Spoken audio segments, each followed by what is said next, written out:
রয়েছে কিনা? আমার ফ্যামিলি আমাকে নিয়ে খুবই উদ্বিগ্ন, জি, যে আমাকে মেরে ফেলা হইতে পারে, আমাকে অপমান করা হইতে পারে, আমাকে ধরেন কত ধরনের বিপদ আসতে পারে। জি, এখন এগুলা তো বসে থাকলে তো চলবে না, এখন নক্ষত্রেরও তো পতন হয়।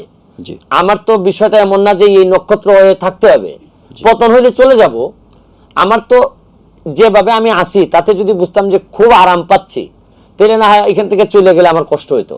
জি, আমার উজ্জ্বল পেইনটা তো আমার মধ্যে থাকবে না। জি, আমি তো কোনো প্রিভিলেজ নিচ্ছি না। ধরেন আমি যদি সাথে পুলিশের গাড়ি থাকতো, পেয়ে পু পু করে যাচ্ছে, তারপর হচ্ছে কি অনেক টাকা পকেটে আছে, এখন আপনি যদি আমার এখান থেকে পতন করাই দেন যে আমার কাছে আর টাকা থাকবে না, পয়সা থাকবে না, আপনি যদি টিয়ার কাবিকা না দেন, তাহলে আমি কিভাবে চলবো, আমার ছেলে মেয়ে কিভাবে চলবে, এইসব তো নাই আমার মধ্যে। বরং আপনি জানেন সকালবেলা উঠে কত লোকের তদবির আমার শুনতে হয়, এটাতে এমপি থাকার কারণে আমাকে আর বেশি শুনতে হয়।